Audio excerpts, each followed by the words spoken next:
Sejam bem-vindos à Casa da Engenharia, de forma virtual hoje, né?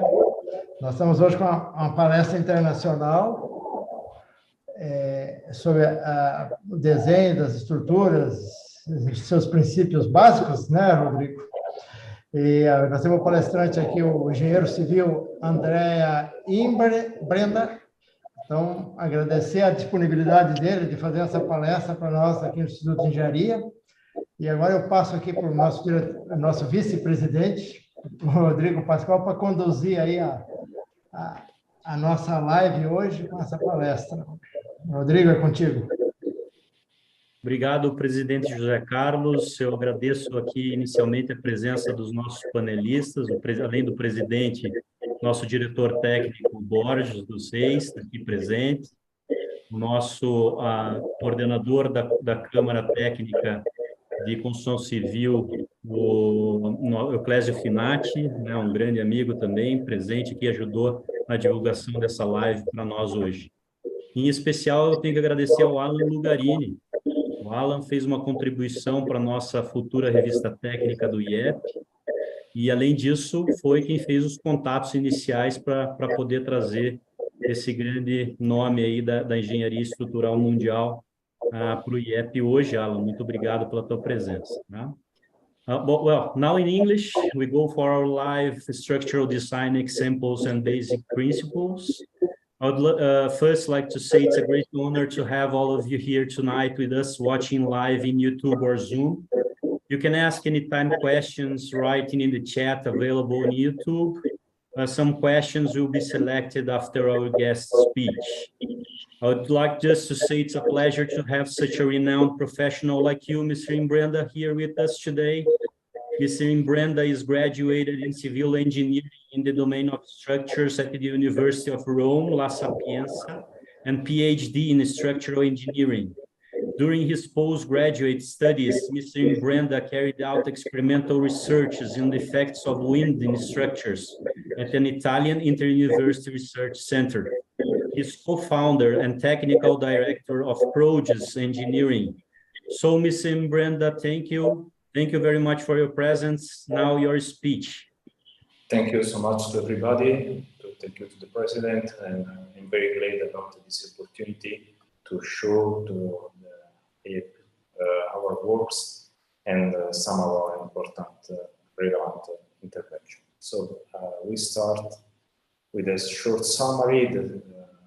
Our speech is divided into parts. In the first part, there is an illustration about 4 examples of buildings, structural buildings design, and in the second part, shortly, we discuss a bit about the basic principle design the structure. So we start with the first project. This is a library in Vatican City State. It's a building not so big, it's more or less 20 for 20 meters. And this special characteristic is this big, large opening for the window that cut completely the continuity of the structure. This is a model of the structure that we see that inside there are 2 well different parts. On the back there is the library, there is the store of the library, and in the front part there is the climbing ramps that connected 2 by 2 the slabs. And for the front part, we have the deep beam that worked to support this slab. On one side of the building, there is also a big opening that is the exit way for the fire. This is the structural scheme of the slab.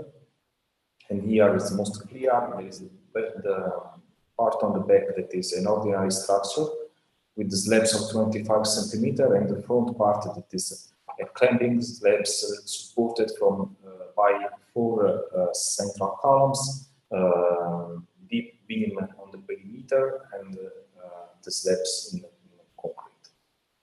One of the big problems was understanding what is the relationship in terms of stiffness between the deep beam and the slabs, because of course the slabs have some capacity. This is a cantilever, but they can support themselves, and the deep beam too they try to support the structure for the horizontal loads. So in the first step, we divided in two cases, and we analyzed the slab loaded by the load of the lead load of the beam, and for the other side, we make the same job on the beam to understand what is the bigger displacement and to understand what is the stiffness, the more stiff element, and what is then the element dominant. For sure, this has happened that it's the deep beam. And the second problem that we have analyzed is the connection between the part of the deep beam in the corner, because to make that this work, it's necessary that it's preserved the continuity. To understand how much was the effort that the two parts of the beams exchange between them, we divided the beams to create this virtual separation, and we create the displacement, and we apply an effort that is able to close the opening, that the displacement that is created with this scheme. In this way, we was able to estimate the effort in the corner between the two deep beams. Here we can see the analytical model for the stress S11, that is the horizontal one, and the S22, that is the vertical. And we can see that the superior part are very stressed of the elements in the tension, and also the vertical and close to the big opening. To solve the problem of the connection between the deep beam and the small part of concrete that we are on the back, we have solved it introducing an internal truss steel element that we will see in the next slides. This is a slide that shows the displacement and the entity of the displacement that was relatively small for the case. And here the dynamic analysis for the modal analysis for the seismic. At the end, the behavior of the dynamic behavior of the building was quite favorable, because we have the first two modal shapes that are translational, and the other, the third one and the fourth one that are rotational.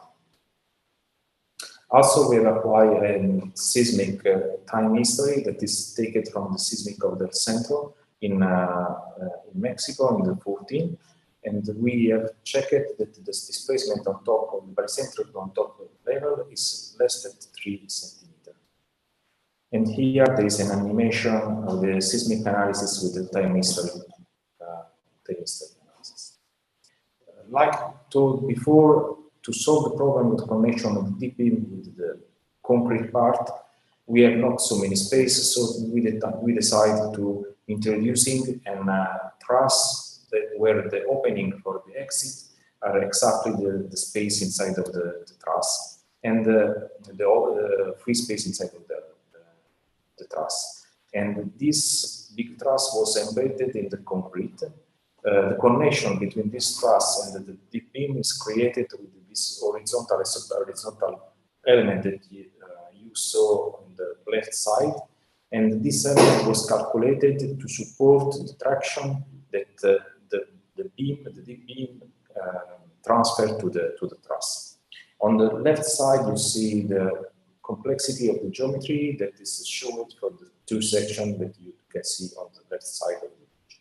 On the right side, this is the system of the formwork that are permanent formwork in steel that give the geometry of the slabs. Some drawings about the slabs with the central opening.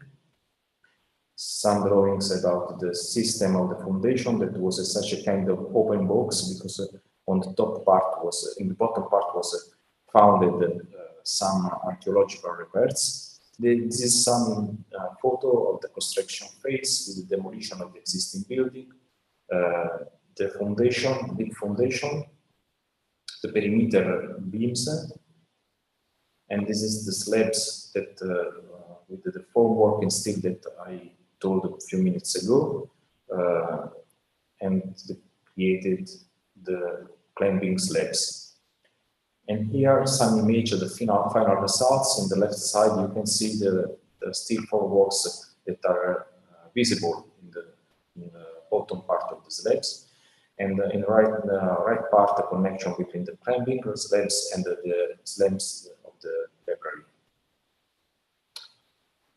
This is another example. It's quite different from the building before. This is a multi-purpose building for an industrial company. There are many functions inside of it, 3-story underground, a nursery, auditorium, museum, and some part that is dedicated to the didactic and the formation, and the company restaurant. With this building, we received an award in 2014 for the National Council of Structural Engineering Association in the US for the category 30 million, 100 million. And this is the global vision of the structure. The block E and L are the underground, and on top of it there are the steel structure that you can see in the different 7 blocks. The complexity of the structure increases going from the block A, that is linear shape, to arrive to the auditorium that is the most complex building. This is the structure of the underground. There are 3 levels underground in concrete, and there are some picture of the ramps of the underground, and on the top the construction of the underground and the steel, the cantilever of the steel. Here also, this is the part of the didactic. It is a big cantilever attached on the course of the building. That is better. It is a better view on the level on the top here. That is 8-meter cantilever. The bottom part is the museum. There are only columns, mixed columns in the middle, and they have not any other core inside. One of the most important aspects of this project was the interface between the concrete and the steel, because the space to create this connection was not so big. So, and we had to create some special consideration about the connection. This is some other part in construction, and on the right side you can see the starter element of the truss of the auditorium. For the analysis, we have utilized FEM models, and we have created some simplified schematic model to verify the global model analysis in FEM. This is the model for the auditorium with the displacement and the stress and bending and the shear. This is a special connection between the main truss of the auditorium and the back side of the truss that is on the back of the auditorium. Here are some drawings for the concrete part that are very complicated for the opening and holing for the MEP that are introduced inside of the on the concrete element. And you can see in the left side the connection that we created with some enlargement of the concrete in the way to have more space to create the element of interface between concrete and steel. This is the scheme for the columns that are bottom of the auditorium, and this is the embedded steel part inside of the foundation.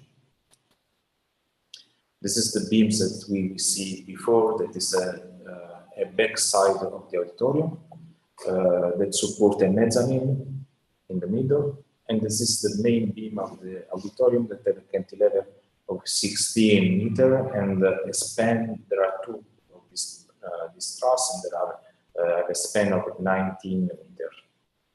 This is the connection between the steel of the truss and the concrete that is provided with a system of small connection for all the part of the columns, and on the top of it there are a system created with 2 beams that have some institutes sufficient to take the traction effort. This is the slab of level 0 in concrete with the lighting for the slab. And this is some picture of the construction. That this is the foundation. That is a direct foundation. This is some core, the picture on the bottom part, and the arrival part of the ramps that we see in the first image. This is a special element for the ramp that the architect required. That is such a kind of big structure that have a bracing effect, that in some times is discussed that was followed the drawings of the architect, design architect. This is the part of the museum with the course. The course was supported, you can see, was leading the other part of the corner in the way that was stable during the construction phase. And this is the part of the auditorium. On the left side, the load test to convalidate the efficiency of the structure, and on the right side, the final view, night view of the auditorium, completely finished. This is another, for our point of view, important building in our history. Is the Nimeti Trefolo. Is a piece of the University of Bologna and the Campus University of Forlì. With this project, we receive another Structural Engineering Excellence Award in 2014 for the category 10, from 10 to $30 million, and we received the Italian award for concrete structure for the category buildings. It's a project that is composed from 3 pipes, big pipes. They are long around 110 meters, and they change the geometry in plane and in height. This is a complete view of the element of the structure. There is so many parts because the soil is very soft, and sometimes there are the big footing and a technological tunnel and pipes that are on the top of it. Here we have a global view of the foundation and the system of the retaining wall on the side of the existing building. In the central part, there are distribution of the pipes for the technological tunnel that we will see in the slide after, and the big footing for the system of columns of the pipes. Some details about the micropipes retaining walls and the diaphragmatic retaining walls. This is the scheme of the underground structure that there all the part of the MEP and the technological tunnel that is bottom the level of the ground level. And from this, the frontal part start also the core that support the pipes. Another view of the geometry, that is more or less a top view of the geometry, and on the bottom part, the section of the pipes in 3 different points that show how many is complex geometry of the project and how big there is interaction between the 3 pipes in some specific section. So this was one of the big challenge of this project. Also can be readable all the drawings because the geometry was very complex. For other hand, we can see here better the classification of the structure, so the pipes, ABC, the groups of columns that are the vertical support for the pipes, and the staircase core that are inside of each one for each pipe. And there is a substructure that is the facade that is supported from the main structure of the buildings. On top, you can see the model, the complete model of one of these pipes with the columns and the pipes and the staircase core. This is the system of the facade that like I told you before, it's a substructure, but was big in some parts. It was important to understand the interaction between the main structure and this secondary structure in terms of the imposed effort for the deformation of the main structure on top of the secondary element of the facility.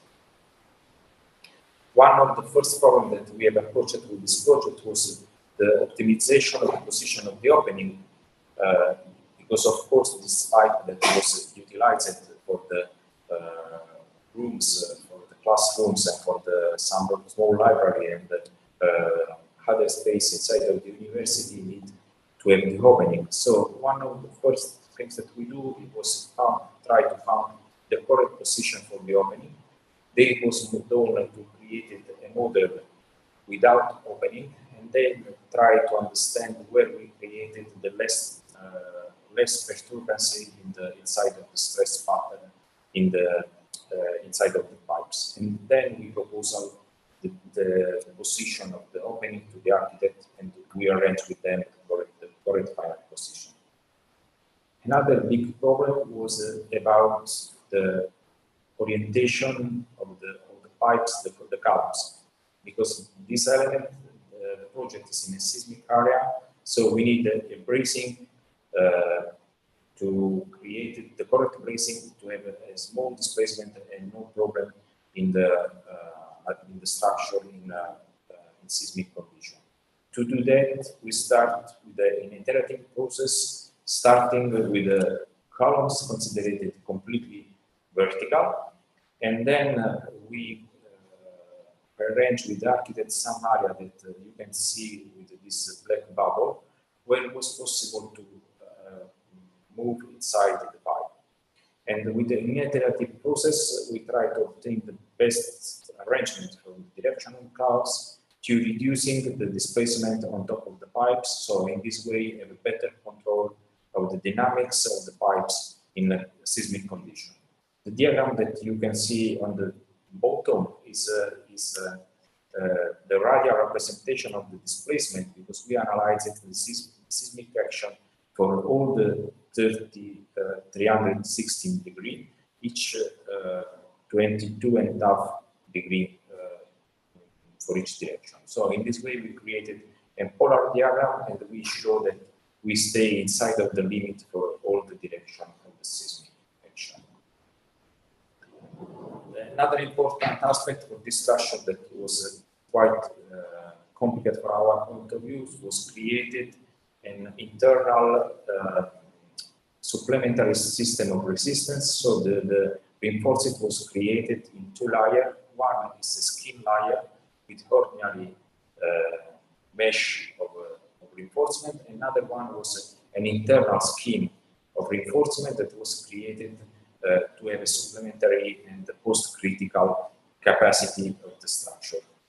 On top, you can see an image where there is the sheet, the split between the two systems to understand how much is the contribution in terms of resistance of the two systems integrated.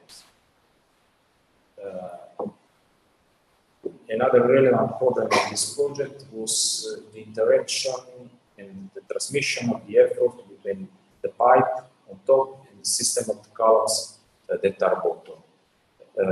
The main problem was that for architectural reason, the attach point was not exactly on the bottom part of the wall of the pipe.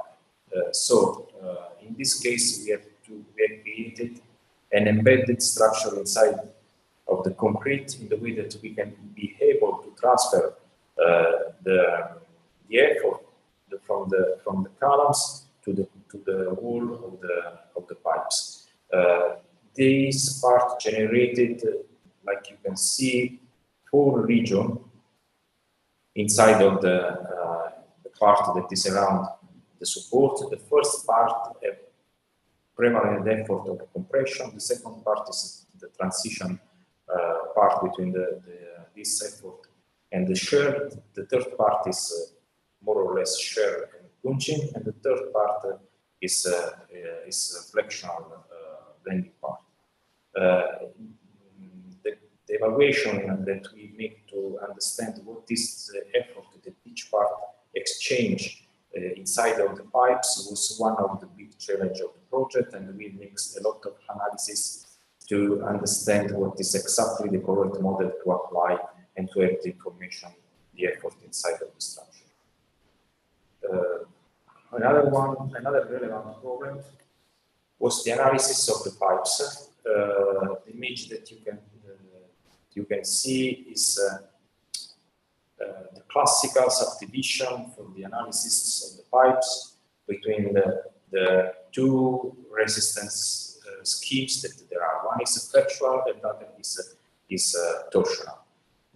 This classic style literature case is applicable in the case that the box filter or the pipes have not opening. But in our case, we have opening, so we have arranged the analysis and we have extended the case, the analytical case, in the case that we have opening, and we have opening on both sides of the pipe on only one side. So we have considered the elastic contribution of the part on top and bottom of the windows, and we have created a new analytical solution in the case of the pipes with opening to have a term of to have a relationship when to understand if the results of the FEM analysis was correct or was not correct.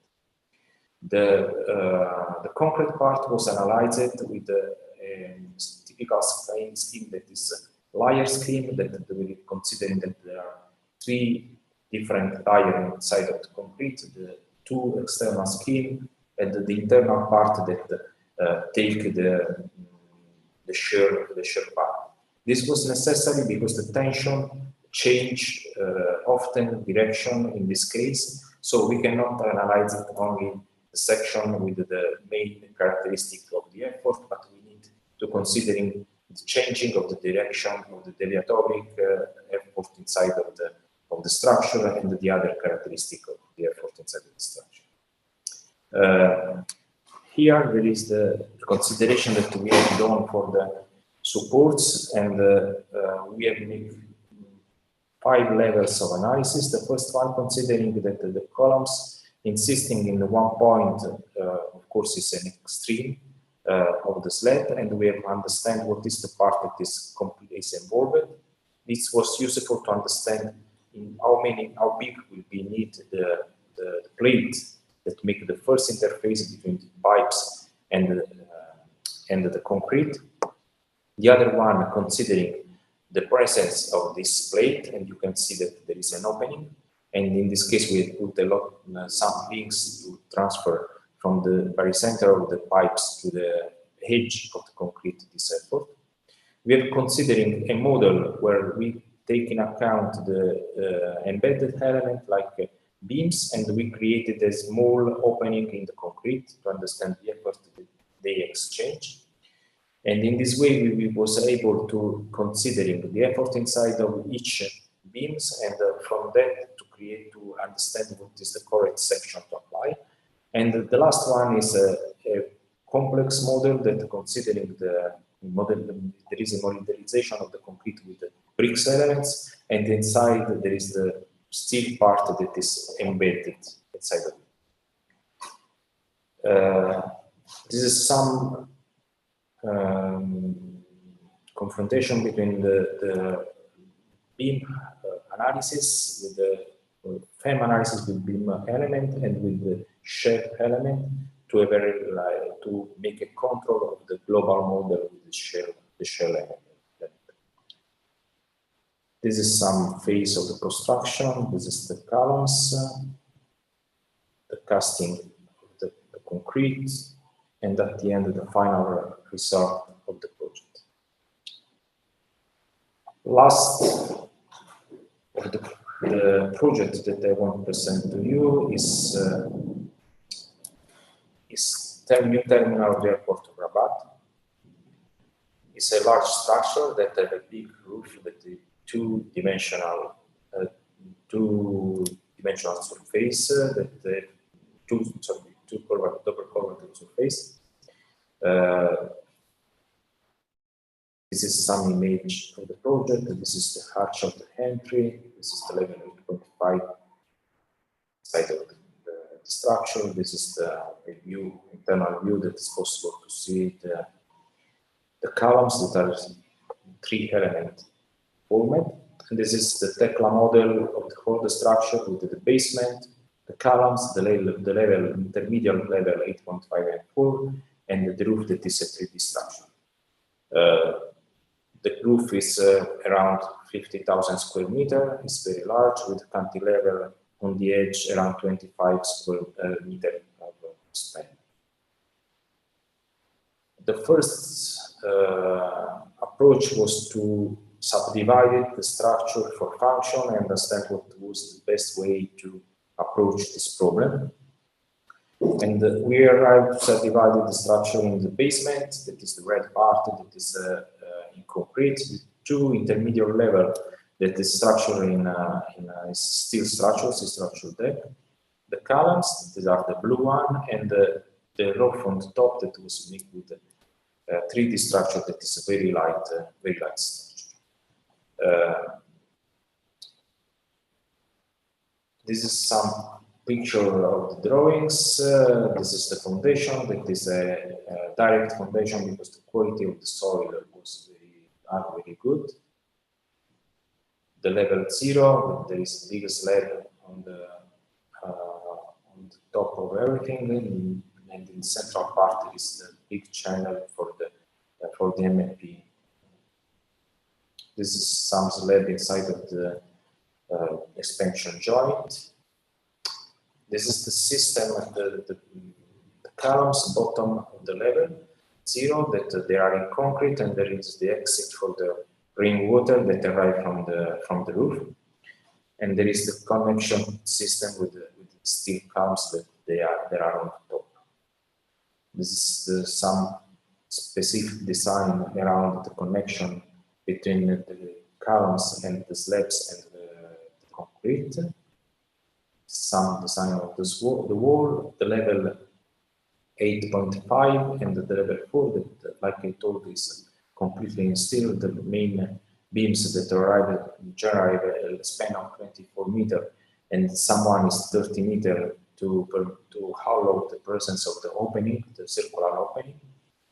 Generally are box builder beams, and in other case are simple beam. This is another view of level 8.5. And this is the scheme of the columns that are based in the big columns that I showed you before, and the system of the connection of the steel part of them. This is the element that connected the columns with the main columns with the beams. And this is the complex joint connection between the 3 parts of the columns that arrive in one point. So, and there is a lot of effort inside of it to manage, and it's a very complicated geometry to arrange. This is the facade columns, and this is the structure of the 3D structure. The different color corresponding at different sides of the pipes. Another view, detailed view of the mesh, and one detail about the spheres and the connection. Another important aspect of this project was the thermal action on the roof. So we take the decision to have not expansion joint, to fix on the 4 central point that are fixed point, and the other one was an expansion joint. The other point are managed with the shock transmitter that are a special device that allow the very slow displacement like the thermal, but are completely located in the condition of seismic or wind, so for impulsive action. In this case, we have the advantage that for the thermal, we have not any constraints, so we have not any internal effort for the thermal, but in case of seismic or wind, all the columns work together to support to bracing the roof. This is for the facade element, the same concept. This is the bearing double effect, because the first line of supporting correspondence of the facade there have effort of uplift, because the cantilever is so big and the wind tried to uplift the roof.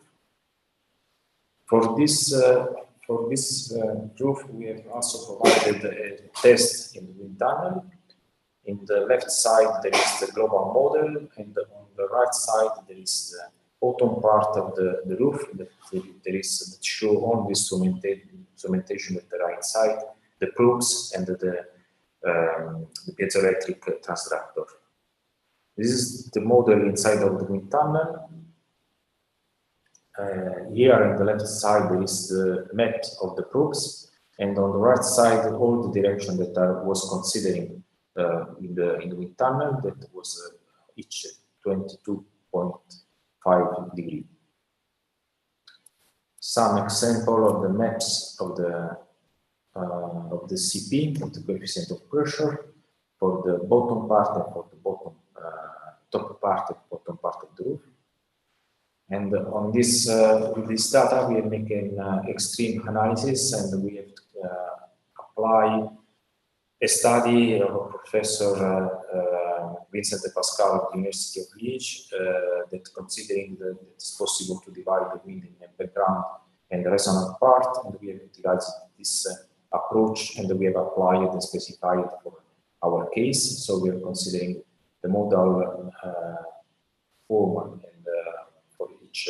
for the main case, and we have applied this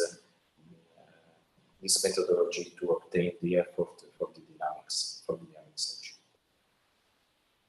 Some picture of the construction, the foundation, the level 0 and part of underground in concrete, the connection with the columns, and the columns in place.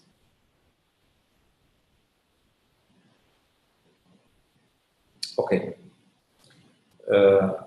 With this project, we finished part of the description of the project, and now I want to spend some words about the basic principle for the structural design.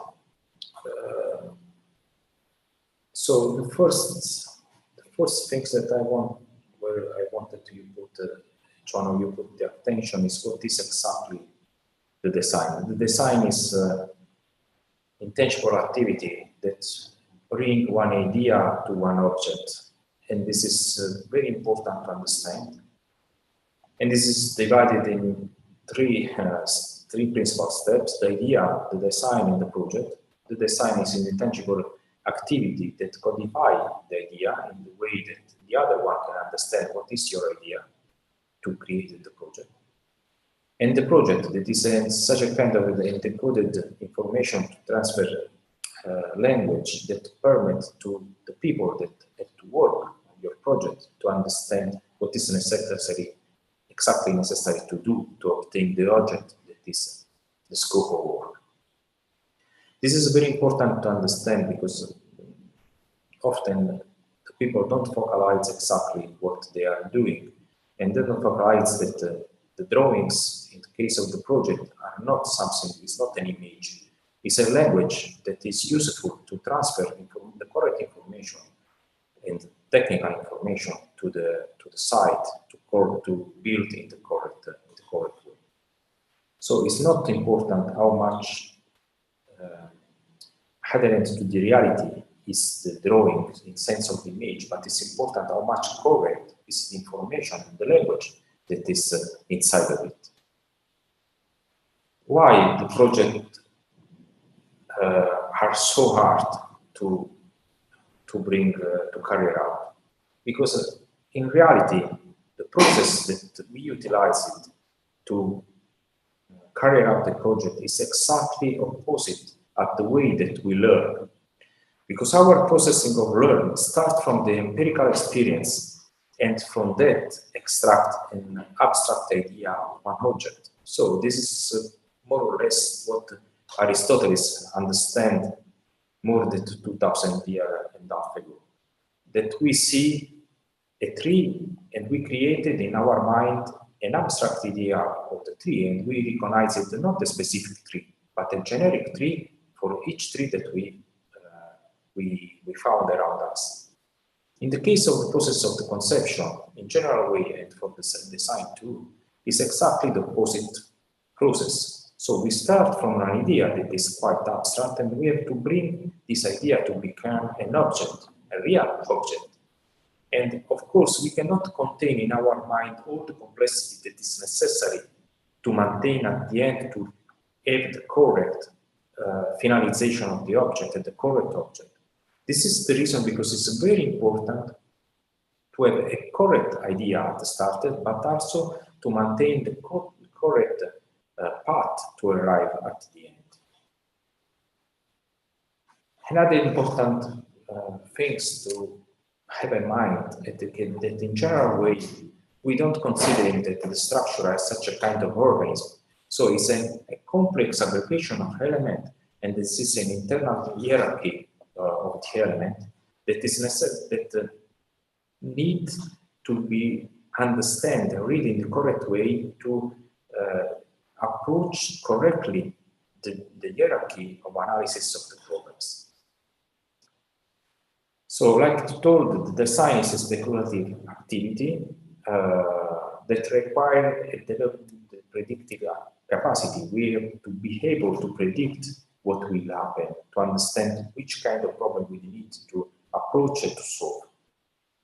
So it is more important to learn the methodology aspect and the way to approach the problems that not the specific information about, for example, the regulation of the other aspects that for sure are absolutely important, but are secondary related with methodology and with the approach that we need to have. In general way, the phase design can be divided in three parts: concept, development, and finalization, where the concept is such a kind of what is our idea to create the structural organism. The development is the way that we organize this the element inside of the organism, and the finalization is all the part of development that is absolutely necessary, and this is a job, this the end of our job, is not the first step. So if we can imagine such a kind of a scheme for the design process, and we divide it for one side the phases and for the other one the instruments that we need. Like I told a few minutes ago, for the phases we can divide in three parts: concept, development, and finalization, that for sure have overlaps between them. And this is one of the reasons, because sometimes in the process of the design we need to come back to a step before, and before to close the process. And for the other side, we can see that the instruments are mainly two: the culture and the knowledge. But the culture is very important because it's what we have absorbed and we have digested in ourselves, and what is our capacity to give an answer to the problem. And this is predominant on the knowledge to have a good results.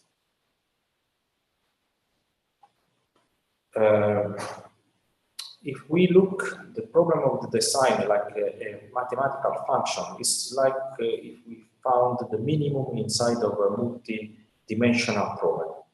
So, and this is the main complexity of the design, is define how many are the parameters that became important and fundamental to analyze, to have a good results inside of for the problem. When we can be sure that our answer will be quite correct, when we have defined completely the border of the problem. So we have created such a kind of fence around the problem, and we know that we're considering all the aspect of the problem. What is the scope? How much is the load? What is the technology that I build? If it's possible, is it feasibility or not? What I have in my mind? If I'm considering all the technical aspects and so on. So I wanted each one of you fix the idea that the quality of the answer that we can give to the problems depends strictly about the quality of the question that we are able to put on ourselves. Because if the question that we put to ourselves in front of a design question, the answer for sure can be correct. Only to give some example, what is the milestone that is necessary to take in mind when we approach a project, we can be able to answer the question, who does what for each element of the structure, what we will be able to reconstruct the load part, starting from each point of the structure to arrive at the foundation. If we consider all the phenomenological aspects involved in the project, if we have an adequate knowledge related with the project we are approaching, if we consider the approximated analysis to control most sophisticated tools of analysis, and we have assumed underlying the analytic solution adopted. This is very important that we fix this point and we check that we can answer positively for each one of them. In the last 40 years, it's sure that the structural engineering have a strong change because of the introduction of finite elements changed strongly the way to approach the project. And for one side, was very powerful instruments, for the other side, sometimes make that the people switch off completely the mind, and this is absolutely not positive. They utilize the FEM model like a slot machine. They try to introducing the numbers and they waiting for the answer. But we have to consider that the modeling efficiency is not evaluated model efficiency. So, because in any case, the FEM model gives you an answer, but who have the control if the answer is correct is who are utilizing in this moment the FEM model.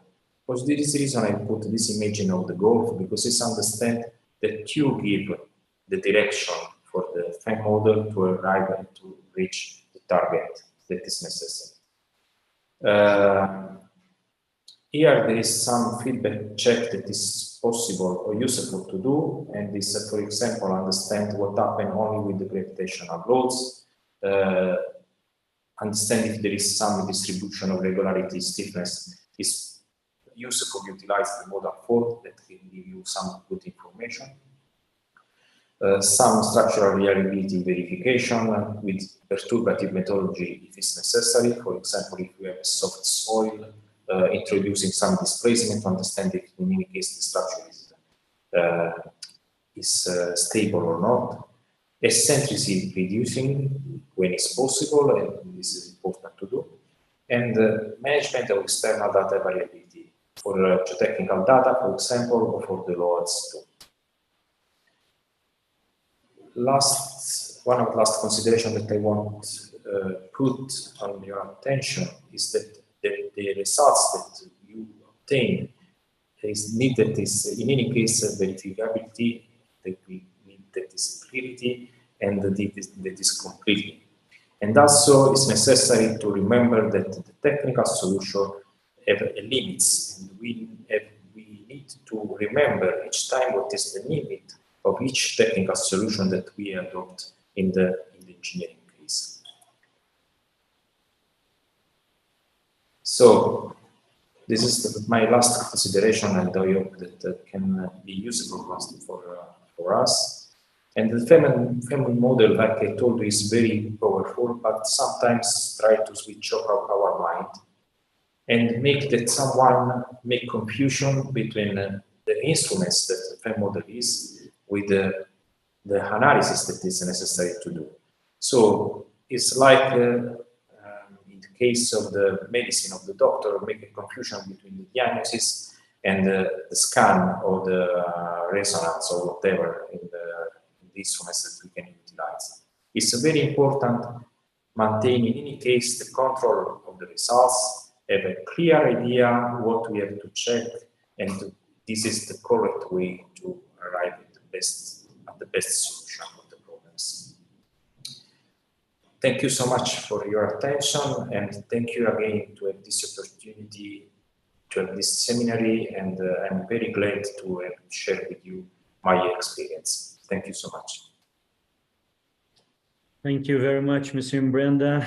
It was impressive, your presentation right now. Alan, are you there? Yeah, Pascoal, I'm here. Okay, I would like to pass the words to you, so you can make any questions first of all. Thank you.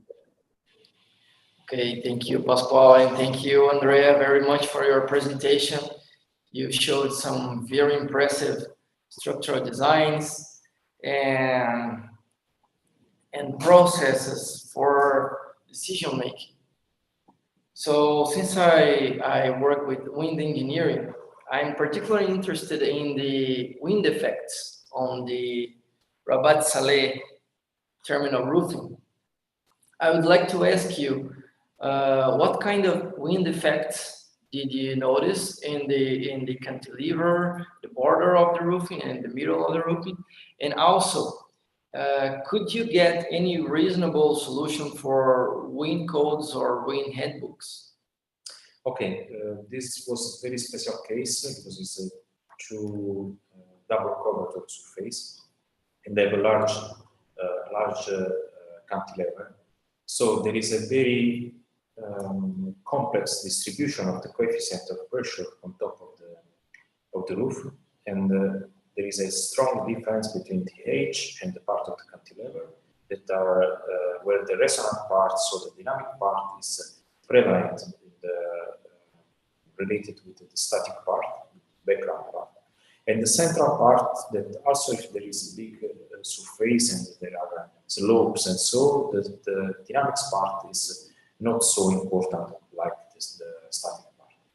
So it was very important to provide the testing inside of the tunnel, because with this kind of geometry it's very complicated to make a prevision of the distribution of the loads on top of it, and also it's very complicated to make a dynamic prevision of the dynamic effects of the because in any case, also if we make a scheme of the application of the loads on top of the roof, in many cases will be a static distribution, and in this case the dynamics is very important because the cantilever are really large, and so they are very deformable.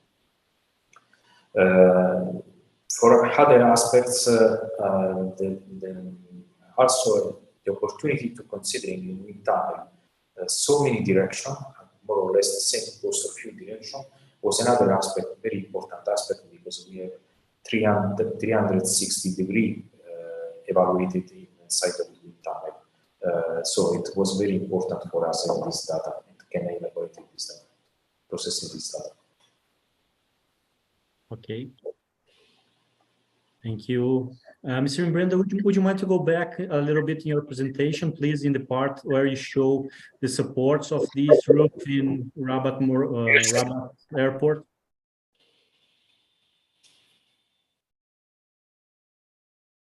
Yes. I will speak a little bit in Portuguese, okay, if you don't mind. Okay, just to say something to our audience, okay? Pessoal, queria agradecer a todos aí, quem quiser pode ir mandando mensagens e perguntas pelo chat em português ou inglês, mas chamando atenção um pouquinho para alguma das coisas que ele mostrou, né, me chamou bastante atenção essa questão da cobertura do aeroporto de Rabat, Marrocos. Ele fez uma análise em túnel de vento, né, instrumentou todo o modelo, né, instrumentou todo o modelo. E interessante, eu achei esse ponto dos suportes, né? A cobertura toda está apoiada em 4 pontos fixos, o suporte está ali o detalhe, e todo o restante é móvel. Mas pelo que eu entendi, a pergunta que eu vou fazer em seguida, esses apoios têm uma condição de travamento para condição sísmica. Ao mesmo tempo que é deslizante para uma condição térmica, seria travado na condição sísmica. É isso que eu vou perguntar melhor, que eu perdi na apresentação. Mr. Imbrenda, just to understand a little bit further, you designed this roof fixed in 4 points, and the other supports are all sliding supports. Yes, yes. This is for the static. in the case of the seismic and the wind, all the columns are fixed because the shock transmitter are activated immediately. They are a special device that have a viscoelastic liquid inside that is very reactive. Or if I remember correctly, 5 millimeters second is stopped completely. So what happened? That it gives the opportunity to have only one roof without any expansion joint, but in the same time, so you have the sliding support like you correctly told a few minutes ago. But in the case that you have an horizontal action like wind or seismic, all the columns are locked. So in this case, all the columns work in the same time. Because in other case, you need 4 central columns that will be huge to support all the effort of 5,000 square meters of roof. So this was our approach to solve to make compatible the question to have not joint in the roof. That is for sure a big risk because the joint can be become a problem for the rainwater, and in same time save the structural aspect with the shock transmitter device. I don't know if now is more clear the approach. Sorry. Yeah, yes, much better. Thank you. Which you said you modeled this in a wind tunnel. In which city is this wind tunnel located? Was in a university laboratory that is close to Florence. The name of the place is Prato, is close to Florence, and they have a wind tunnel from more than 20 years, so great experience about it. More 30 years, not 20, 30 years. Ok. Em Florença, Yes. o túnel de vento onde foi modelada a estrutura. Deixa eu ver se tem uma pergunta aqui, enquanto isso, só um minutinho. Just a moment, I will see if someone has a question here.